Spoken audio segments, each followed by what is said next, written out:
Hey guys, Moto Fanatical here. Gonna be talking about a couple different things on this video on my way to work.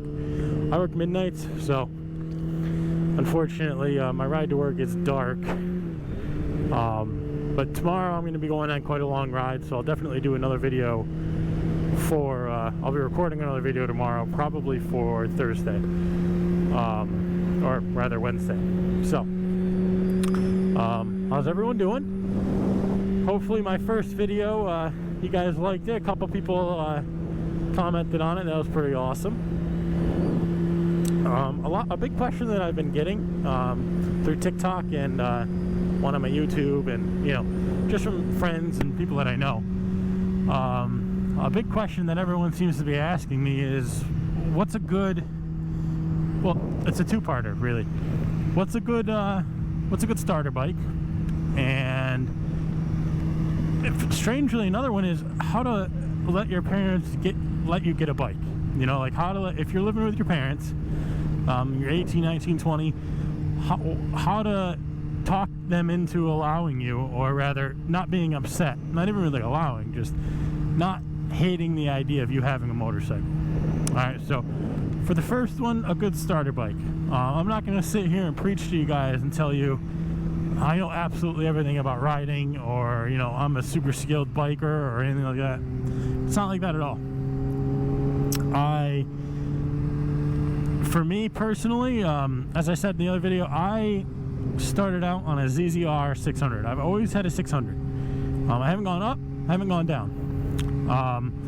I've ridden a lot of different bikes though. I've ridden a 250, I've ridden a 300, I've ridden all the way up to a ZX14, as a matter of fact. But for me personally, starting out on the 600 was beneficial. I feel like a lot of people that are, and I'm not talking about I'm not talking about cruisers. I'm specifically talking about if you want to ride a super sport, what is the bike to start out on? In my opinion, I would say a 600. And the reason I say that, only from personal experience. I was happy that I started out on a 600 because I knew the power a 600 had, I knew the acceleration, I knew the turning, the braking, things like that. They are different with a 250, 600, 1000, 1400. I mean, they're all different. So for me, when I knew I wanted to ride a 600, starting out on a 600 was beneficial to me. Now, I think that if any bikers are watching this video, I think that most people, I'm not going to say everybody, but most people that ride, not only on a daily basis, but even as a hobby, your first bike, chances are you're going to drop it.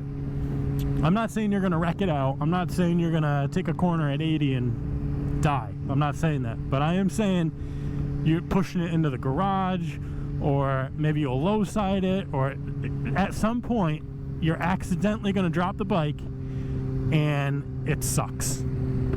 So I would not recommend buying a brand new motorcycle as your first bike. I wouldn't recommend it because dropping a 2003 is a lot different than dropping a 2020. And not only that, but the break-in. I know that there's a lot of different theories on break-in periods and things like that, but the break-in period on a motorcycle is important. How you do it, completely up to you, but it is an important time in a motorcycle's life. There's different theories on it. For me, I was told 600 miles. Don't blow the throttle before 600. I didn't do any of that. I rode it like I was gonna ride it, and I got an oil change done, filter change. I had everything checked within that 0 to 550 mile range. It varies. So going back to what I was saying, if you're gonna get a brand new motorcycle, you got to do the break-in period. And really, at least for me, I feel like when you're breaking a motorcycle in, you don't get you're worried about it. I was anyway, but I think that I'm a little neurotic. So I was worried about it the whole time. I mean, from 0 to 550, even when I had my R6, from 0 to 600 miles, I was freaking out the whole time. But my 03, the ZZR, I wasn't worried about that. I was more concerned about the riding. I was more concerned about learning how, you know, turns and curves, and, you know, a big thing is a clutch play. When you're at a red light and you're just starting out, just play with the clutch. Let the clutch out a little bit until you catch, until it engages, and you can kind of, the bike starts to roll forward. Those kind of things are going to help you in the long run. As far as like the best bike to start, like I said, in my opinion, whatever you're going to want to ride, you know, that's not to say if you want to ride a 1000, go out for your first bike, never riding before, buy 1000. That I do not recommend. Throttle on the acceleration and power on a 1000 versus even a 600, huge difference. I mean, you rip the throttle on a 1000, the wheel's coming up. It doesn't matter how big you are. Whereas on the 600, I can rip this throttle. I'll do it here in a second. You know, the front end isn't coming up. Now, for a 300, you know, some people say, oh, you got to start on a 300, it's not powerful, you're not going to screw it up. That's not true. A 300 is still a motorcycle. You know, motorcycles, they're very light, so when you crank on the throttle, it's going to go. I mean, obviously it's not a 600, and it's definitely not 1000, but it's a motorcycle. It's fast. It takes getting used to. If you're not used to it, don't start out, you know, cranking the throttle. For me, the 600 was the best choice for me to start out on, because I knew I wanted to ride a 600. I knew eventually maybe I wanted to ride a 1000. So starting out on a 300 just didn't make sense for me, because I felt like I would have to learn, you know, all over again on the 600 and the 1000. I figured, you know, at least if I'm riding 1000, the power's there. 100% the power is there. The feel of when you crank that throttle, you move. When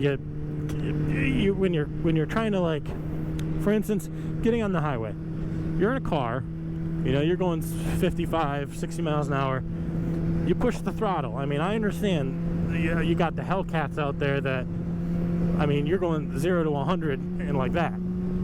But most people, when you're riding in a car, you push on that throttle, it takes a second, you know, to get up there. On this, if you're in the right gear and you crank on that throttle, you're going 90, and it's like a split set. You're not even paying attention. So you need to get on the bike. Your first bike, in my opinion, should be the bike that you want to ride.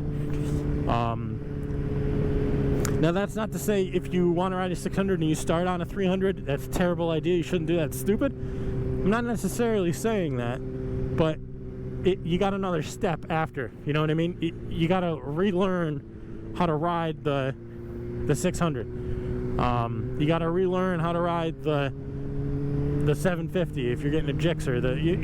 There's a range of different things you got to learn, and it's different with every bike, obviously. Even from my R6 to this, I had to relearn a couple things. I mean, there's different clearances, there's different levels of things, there's different, I mean, everything's different. It just completely depends on you. It depends on what you want, what you're looking for, and what you're interested in riding in the long run. I will say, definitely a word of caution. If you're going to start riding and you have the ability to go to a riding course, Motorcycle Safety Foundation, absolutely do it. 100% go, take the class, go through it. It's like 3 days, and I mean, if you've been riding dirt bikes your whole life, maybe you don't need it. You know, maybe I'm talking out of my head here, but for me, it was beneficial. I didn't really ride dirt bikes. I mean, when I was a kid, I rode ATVs, 3-wheelers, things like that.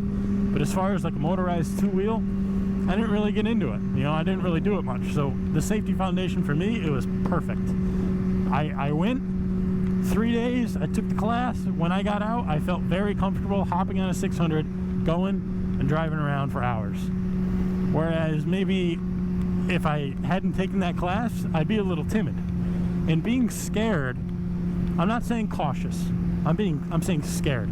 Being scared when you're on a motorcycle is devastating. It's probably the worst thing that can happen to you. Because nervous drivers in a car, I mean, you're taking time to go into different lanes. You're not methodical. You're thinking way too long and overthinking things before you do them. On a motorcycle, that could mean death. Because say there's a car right here and he's coming over this way and I'm a scared driver, I'm going to freak out. Whereas if he's coming over this way, you move. And I know it sounds easy, but again, if you just hop on a bike and go and you're like, screw it, I don't need any training, I've never ridden before and I'll just figure it out as I go, you might get scared, you might freeze up, and you never know what can happen. It doesn't hurt to have that extra training of, they start you on small bikes. I mean, you're riding 250, 300s the whole time there. So, I mean, you're learning the basics of motorcycle riding. You're learning clutch, you're learning the acceleration, you're learning your braking, very important. I mean, you just hop on a bike, maybe you don't know there's two brakes on a bike, maybe you don't know there's the front and the rear, I don't know. I'm not it's different for every single person. So the question, hey, what's the best bike to start out on? I think that is probably one of the hardest questions to ask and have answered, because there isn't just one answer. And I think any motovlogger would definitely agree with that. I don't think there's one answer. And I think every motovlogger has a different opinion on it.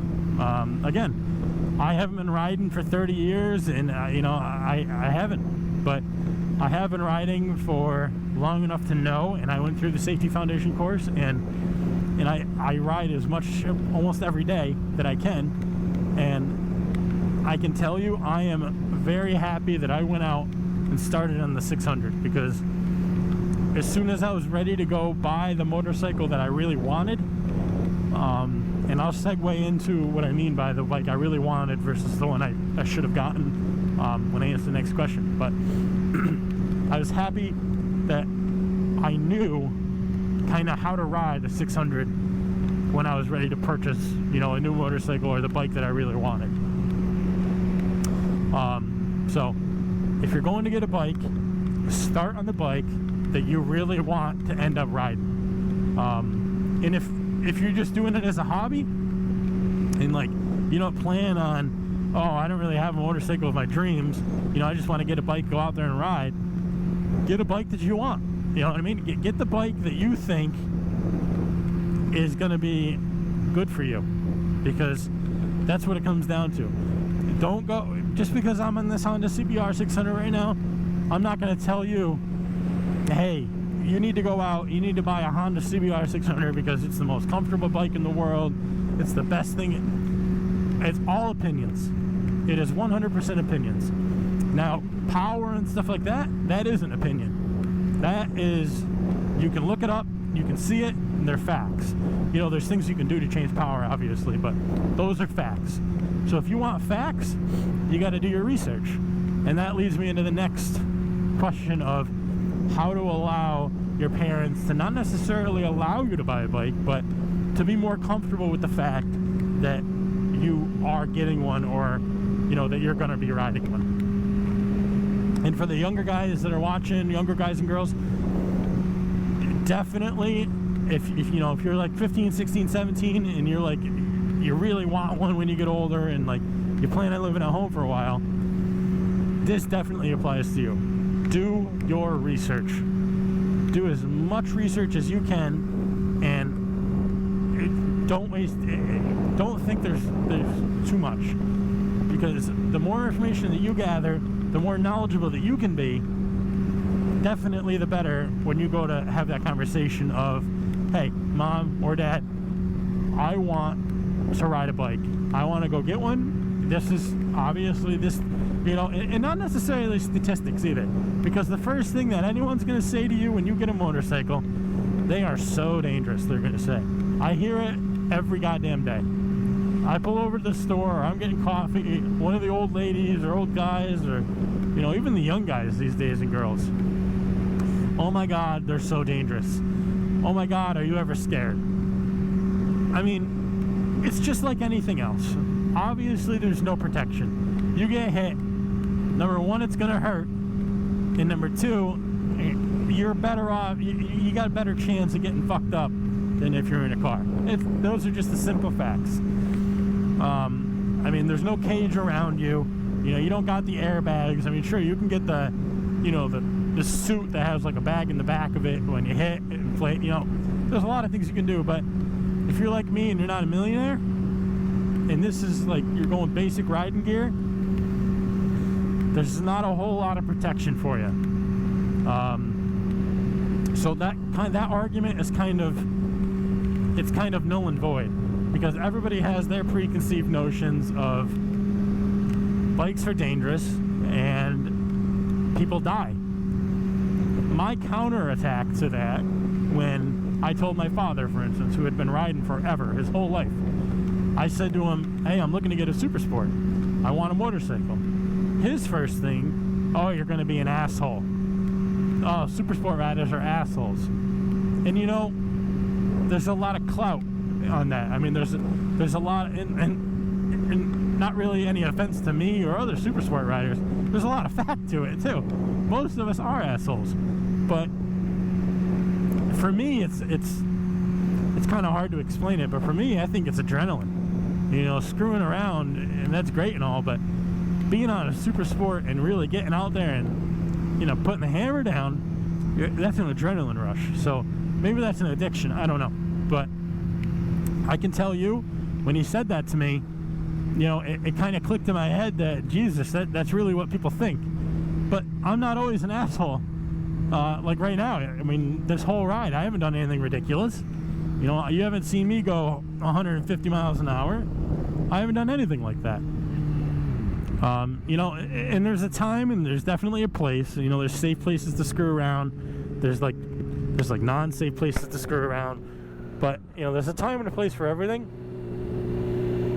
And just, you need to not go into it. And if they bring that argument to you, oh, it's dangerous, oh, if you want a super sport, oh, super sport guys, you're going to be an asshole when you're driving, it's more dangerous because you're being an asshole. Those are things that you can never change anyone's mind about, so don't even bother. Those are arguments that you don't want to bring to the table, because it's just a losing battle. There's not really much you can do or say that's going to change people's minds on that.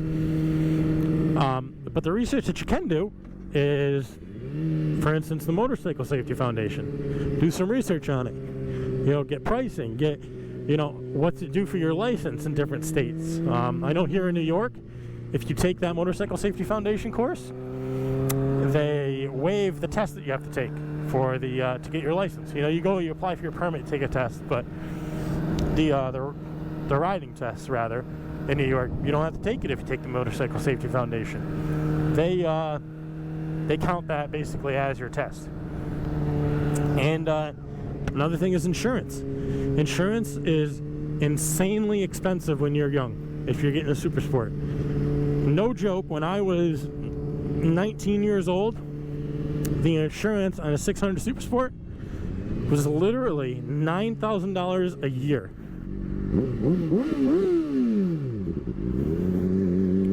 And then you got people like that who don't know how to drive. But anyway, it was $9,000 a year, literally. And those are things you need to really research also. If you're taking a loan out on a bike, for instance, and you need to have insurance, it's kind of a kick in the balls when you get the bike, and then you're going to apply for the insurance, and you're like, well, shit, I can't afford that. It's like $1,000 a month, you know, or I don't know my math right now, but it's just craziness. If you were to, you know, not get a loan, obviously you don't need full insurance, so it's a lot cheaper. But it obviously state to state, I really don't know, you know, the differences in insurances and stuff like that. But I know it was like that for me for literally almost every insurance agency, and I've never had an accident in my life. So back to what I was saying. So the research that you want to do is definitely look up that foundation, or really any rider course. The bike that you want, research it. You know, pull tons of information off the internet. You know, from gas mileage all the way up to, you know, maintenance prices, things like that. Because I guarantee you, if you live in a nicer area, like, you know, where it's mostly warm, you know, down south, and you just you want like this to be a primary means of, like, you know, getting around, you're gonna pay a lot less driving a motorcycle than you are if you buy a car and you're putting gas in that thing every day. It's spectacular how much you can save. Maybe that's another argument. The money, you know, the gas mileage, or, you know, maybe you live in like a really rural area and you don't drive that far. I mean, you're basically never going to pay for gas. But do your research, because the more research you do, the better.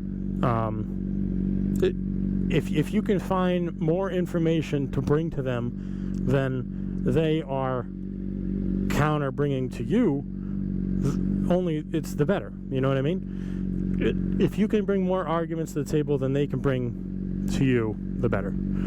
I just gotta turn off the Bluetooth here because it is not helping me at all. The best thing I can tell you guys with the argument of, oh, it's so dangerous, you tell them you're absolutely right. It definitely is dangerous.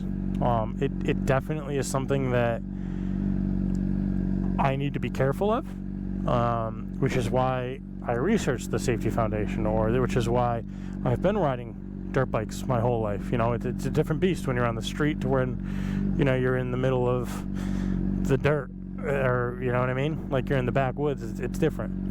And you tell people it doesn't necessarily have to be the biker that screws up. It could definitely be the idiot driving the car, like that girl a little while ago on the white BMO.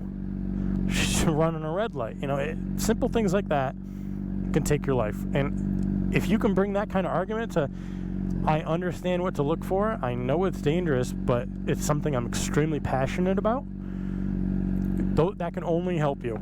I'm not telling you that's your foolproof way, because there's some parents that just say absolutely not, it's not going to happen. Obviously they love you if, you know, they don't want you to get killed. It is what it is. But I can tell you that 90% of the people I speak to hate motorcycles. They think it's the most dangerous thing that you can do, and they would never let their kids do it.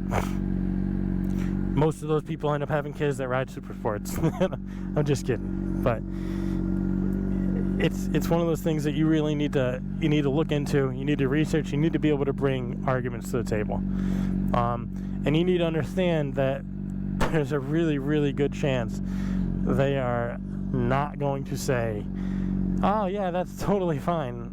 There's about a 90% chance that's not what they're going to say. Chances are that the first time, second time, third, fourth, fifth, 20th time that you talk to them, it is not going to matter. They care about you too much, and they're not willing to take the risk of, yeah, let my kid go out there and ride and get hit by a car. That's because in their mind, that's what they're thinking. They're thinking 5 minutes after they say see ya, and you get off on that road, you're gonna get hit by a car. And it's not like that.